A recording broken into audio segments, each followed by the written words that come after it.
manusia di era corona. Dari pengamatan yang sederhana, kita menyaksikan ada 4 macam manusia saat wabah corona melanda. Yang pertama adalah yang paling nestapa. Mereka menderita, baik sakit atau jadi tak bisa berusaha, tapi mereka masih juga mengomel tentang Tuhannya.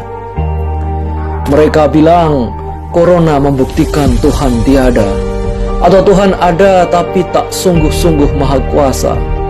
Buktinya, tempat ibadah jadi sepi merana. Umroh dan haji entah sampai kapan lagi akan ada. Dan yang sakit ternyata juga ada yang banyak berdoa. Berarti Tuhan memang tak ada atau tak maha kuasa katanya.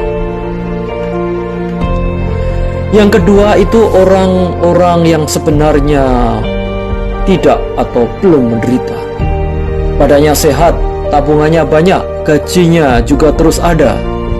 Semula dia kira corona itu hanya di Tiongkok sana.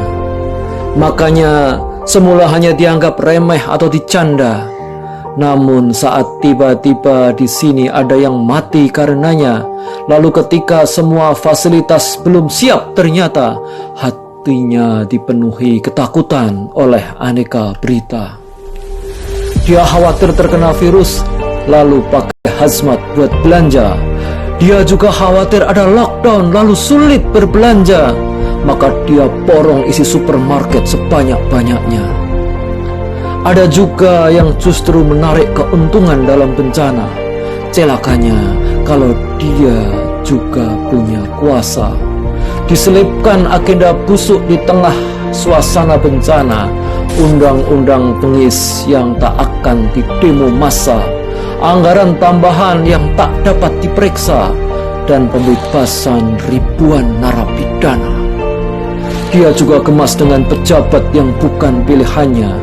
Apapun yang diperbuat si pejabat itu pencitraan katanya.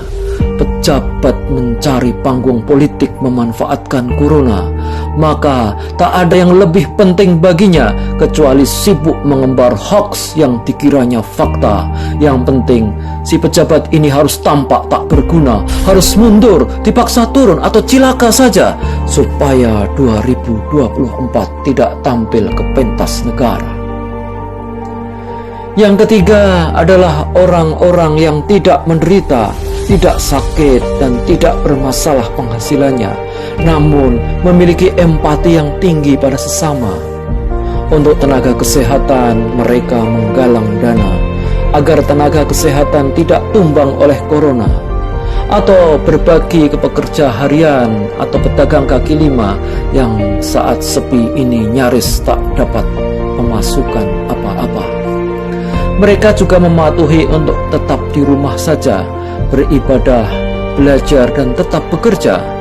Corona membuat mereka punya waktu untuk keluarga, juga menyelesaikan hal-hal yang lama menjadi cita-cita, belajar ilmu-ilmu baru yang hampir terlupa, mengerjakan hobi yang membuat gembira, ataupun berkreasi yang sebelumnya tak terduga. Namun yang keempat itu yang terbaik sebagai manusia. Mungkin mereka juga orang-orang yang menderita, namun hatinya bersih dan semakin bersinar mulia.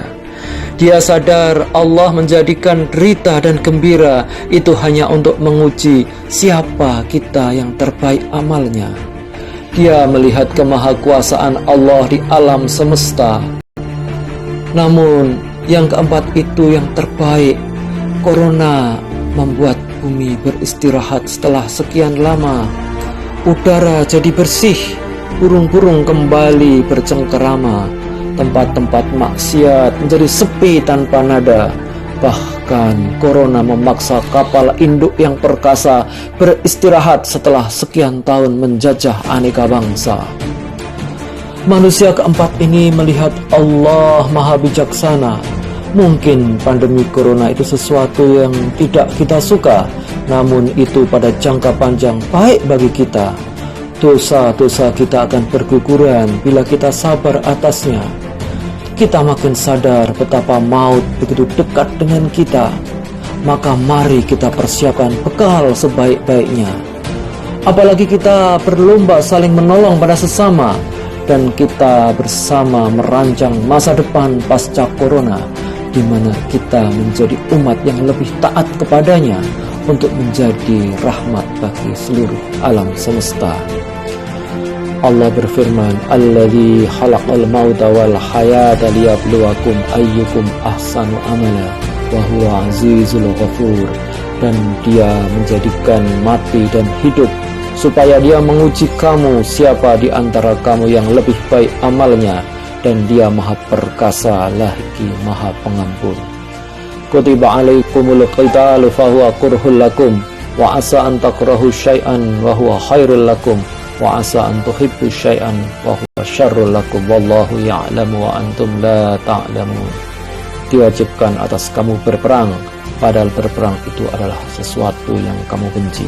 Boleh jadi kamu membenci sesuatu, padahal ia amat baik bagimu, dan boleh jadi pula kamu menyukai sesuatu, padahal ia amat buruk bagimu. Allah mengetahui sedang kamu tidak mengetahui.